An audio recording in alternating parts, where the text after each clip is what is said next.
اسی لیے آپ غور کریں کہ نمازی کو نماز میں یہ دعا مانگنے کا حکم دیا گیا ہے، نمازی کو، اہدنا الصراط المستقیم، اے اللہ ہمیں سیدھا راستہ دکھا، دیا گیا نا حکم۔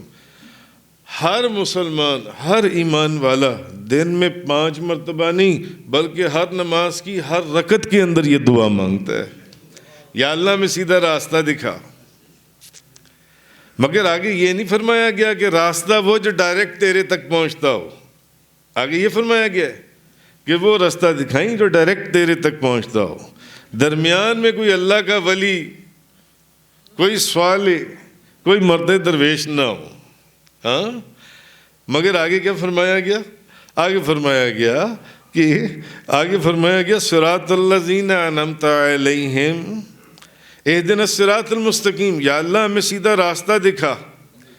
آگے فرمایا ساتھ ہی یہ کہو صراط الذین، راستہ ان لوگوں کا انعمت علیہم جن پر تو نے انعام کیا، جن پر تو نے انعام کیا، راستہ ان کا۔ اب قرآن سے ہم پوچھتے ہیں کہ یا اللہ یہ انعام یافتہ لوگ ہیں کون؟ یعنی ہمیں قرآن میں یہ کہا جا رہا ہے کہ یہ دعا مانگو، اور دن میں 5 مرتبہ نہیں بلکہ 5 نمازوں کی جتنی رکعتیں ہیں ہر رکعت کے اندر یہ دعا مانگو کہ یا اللہ ہمیں سیدھا راستہ دکھا۔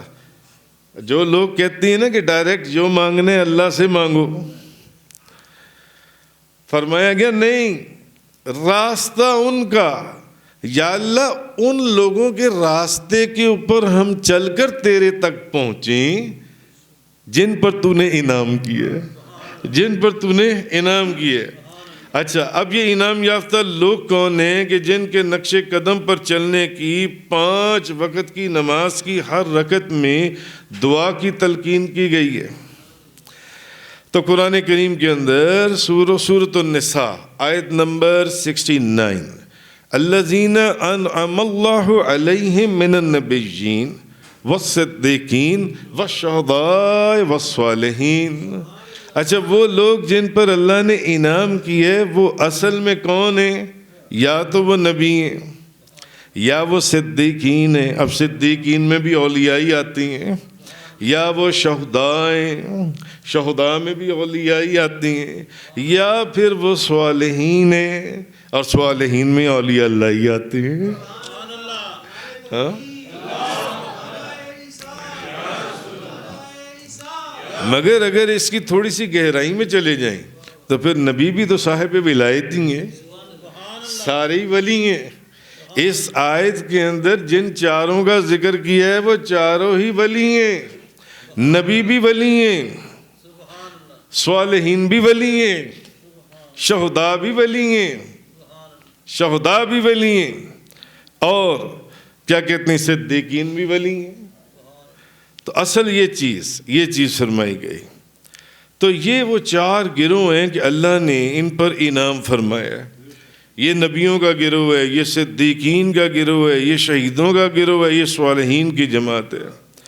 اور ہر مسلمان اپنی نماز میں یہ دعا کرتا ہے کہ یا اللہ مجھے ان پاک لوگوں کے نقش قدم پر چلنے کی توفیق عطا فرما۔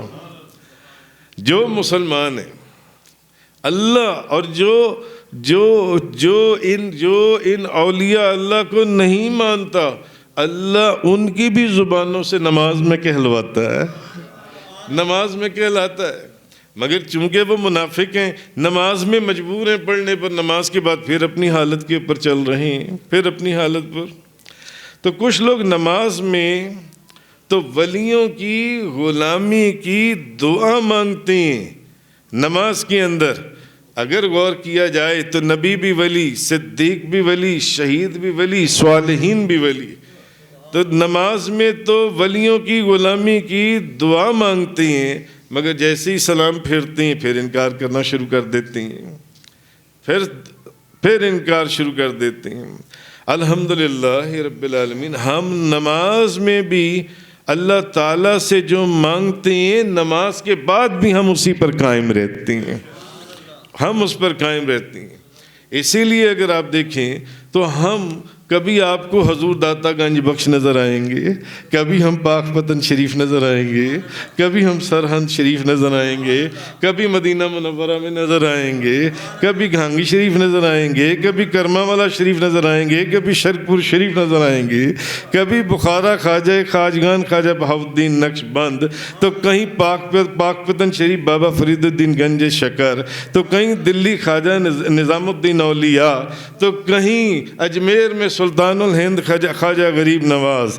اللہ محمد چار یار حاجی خواجہ قطب فرید، حاجی خواجہ قطب فرید، یعنی یہ ہمیں کہ ہم نماز میں جو مانگتے ہیں نماز کے بعد بھی ہم اسی کے پر قائم رہتے ہیں، ہم اسی کے پر قائم رہتے ہیں، ہم اس سے ہٹتے نہیں ہیں، کیونکہ ہمارے ہاتھوں میں بڑا مضبوط اولیاء اللہ کا دامن ہے، اولیاء اللہ کا دامن ہے۔ اور ایمان اور تقوی کی حفاظت کے لیے سب سے بہترین جگہ اولیاء اللہ کا دامن ان کے قدموں سے لپٹ جانا ہے، ان کے قدموں سے لپٹ جانا ہے۔